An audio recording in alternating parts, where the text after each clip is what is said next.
Sourcing even in bad weather. What's up, guys? Undercover Treasure Hunters coming back at you again with another video. Today we've got a sourcing video. We've got an estate sale haul. We went to 2 estate sales, and then Aaron experimented with an online auction. And so we've got a few items from that we're going to show you. The online auction didn't really give any information, just one picture and like a bottom line price. And I just bid the very bottom line. It was $1. And it was kind of a gamble, and I don't know, we'll see. We might be able to make a little bit, but if not, I love Mary Poppins anyway, so I might keep the record, who knows. But there are some that are of higher value if there are certain inserts and things like that inside. On the flip side, though, in that same online auction, we have this doll over here, Mark Roberts. If you can find any Mark Roberts dolls, they're highly collectible. So I bid $15 for this, and it was the bottom bid that they were allowing, and I ended up getting it. And the medium-sized dolls like this, they're pretty valuable. I still don't know the value because this one I can't find in particular, but anywhere between like $100 and $150. That was a good one. And we've had these small dolls in the past, and they all sell. We found these wine glasses. Once again, no information. So I bid $2, and they are probably worth about $10 each. So we haven't decided because I really like them if we're going to keep them. But I'm not scared to ship glass, guys. I've actually shipped several glass items. Do not fear shipping. You know, part of this is just not being afraid to ship items. You know what I mean? And a lot of people are afraid to ship things, but you shouldn't be. There's plenty of ways to ship glass, and I'll actually show that in an upcoming video.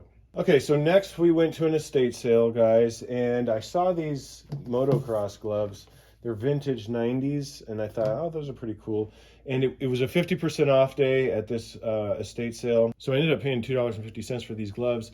And just for fun, you know, because I like motocross, I went ahead and posted them last night on eBay, and they sold literally within like 3 or 4 hours, and they sold for $30. So that was cool. So keep an eye out for vintage motocross. And in that same estate sale, they had a lot of Beanie Babies, which I don't know much about Beanie Babies, to be honest. But it was in the original box, and if you look on the side, it has the markers and everything. So it was cheap enough to where we thought, well, we'll just, you know, we're probably not going to make very much on it, but we can probably turn around and make 10 or 15 bucks. So, and we know a lot of the Beanie Babies really aren't that collectible. So, but the fact that this was still in the box and it had the plastic protection, that's why Aaron wanted to go with it. And sometimes you drive to these estate sales and you may not find exactly what you're looking for, but you also took the time to drive up there, so you do want to try to find stuff that you can resell. Okay, and another thing that we picked up at that estate sale was this boom box. Now, this would have been a great find because I was seeing comps on eBay that were anywhere between $150 to $200 for this guy, and it was marked at $15, and I got it half off for $7.50. However, you cannot just jump and buy some of these things without testing them, guys. And that was my tragic mistake with this, because we got it home and I tested it, and the CD player does not work, and there's a buzzing noise when you use the tape player, so it is not functioning correctly. The radio works fine, and that's what I tested when I was at the estate sale. I plugged it in, saw the radio was working, I was like, cool.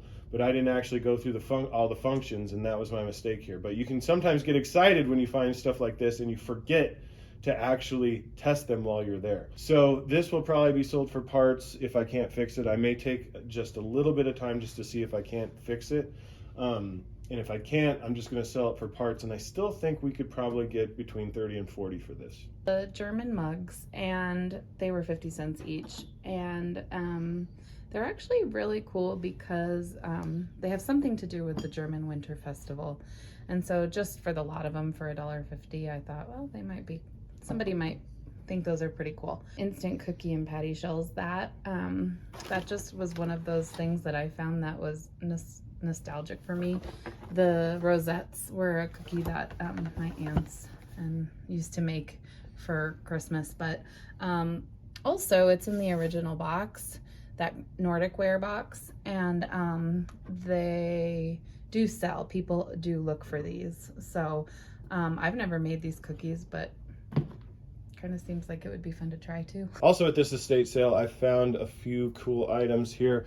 This Sony Handycam, we got it, and it came with the bag, instructions, and a charger. There's another charger in there for a completely different camera, which is cool too, because people are always looking for original chargers. So I will be able to sell that charger by itself, which is cool. And this Handycam, I plugged it in last night and it's fully functional. It works great. It was a great deal. This is going to be probably one of our bigger money makers on that estate sale. Picked it up for $10. Everything you see there, I'm hoping we'll be able to get over $100 for it. I'm also not against picking up old phones because people do collect these. And it just so happens that I have a bunch of chargers here at the house. So when I get them, I try to charge them and see if they work. And this one actually works and it's unlocked. So this will be able to sell, I hope, fairly easily on eBay. I paid $1 for it. Hopefully we'll get like anywhere between $15 to $20 for it. And we've sold quite a few of these old cell phones. So when I see them, if they're priced right, I'll pick them up. Next, I found this Olympus digital camera. And like I was saying, sometimes you really got to check these things out when you're at the sale, because sometimes you can find them and you're like, oh my gosh, I want to buy that. You know it's a good deal.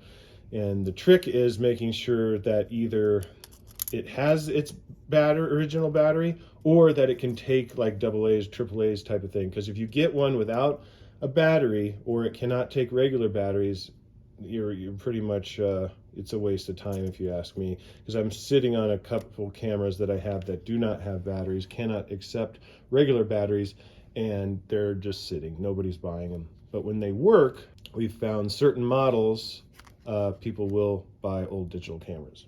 Here we've got an old Sony Discman, and whenever I see Sony Walkman, I always try to pick them up if they're priced right, because there are people who still enjoy buying these things. And sometimes you get lucky and you get a free CD. We can learn Spanish now. Also at this estate sale, they had a bunch of books. Like I said, I'll always pick up political, historical, whatever. Mainly because if I can't resell it, I collect these books. So, but I thought this would be a good one. Complete Works of William Shakespeare. I thought this was a nice one. It's got a sleeve, it's a hardback. The last estate sale that we went, now I can't say the word. No, that's fine. The last estate sale that we went to. The last estate sale that we Bloopers. went to. Once again, we are the undercover treasure hunters because we have full-time jobs and this is our side hustle. And we are putting to the test what some of these YouTubers are saying, that you can do this for a full-time gig. So be sure to smash that subscribe button so you can follow us on our reselling journey. Hit that like button and we'll catch you in the next one. Peace.